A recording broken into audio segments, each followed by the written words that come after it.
Ya, pemirsa, menjaga kesatuan dan persatuan, Kepala Kantor Wilayah Kementerian Agama Sulawesi Utara mengajak warga Buminyur Melambai untuk tidak mudah terprovokasi dan tetap menjaga kerukunan antar umat beragama.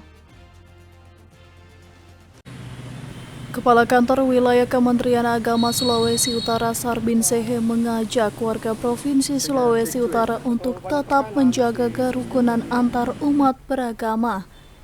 Ia mengatakan pihaknya sangat menyesalkan adanya bentrok dua kelompok di Kota Bitung yang terjadi akhir pekan kemarin.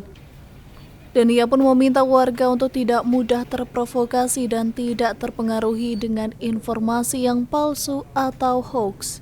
Untuk kondisi tragedi atau kecelakaan atau apalah istilahnya di Kota Bitung yang kalau dalam perspektif kami adalah kriminal murni di sana terjadi bentrok dua massa secara bersamaan, dan karena itu kepada kita semua berharap pertama tidak terprovokasi dan tidak memprovokasi.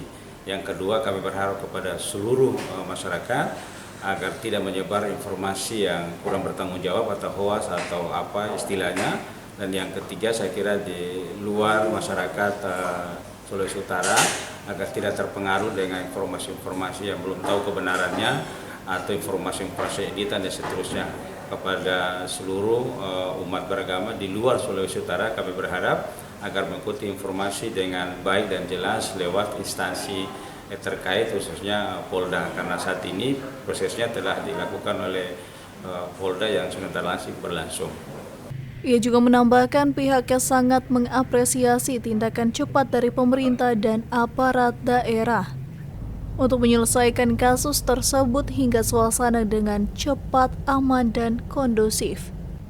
Eka Putra melaporkan untuk Kawanua TV.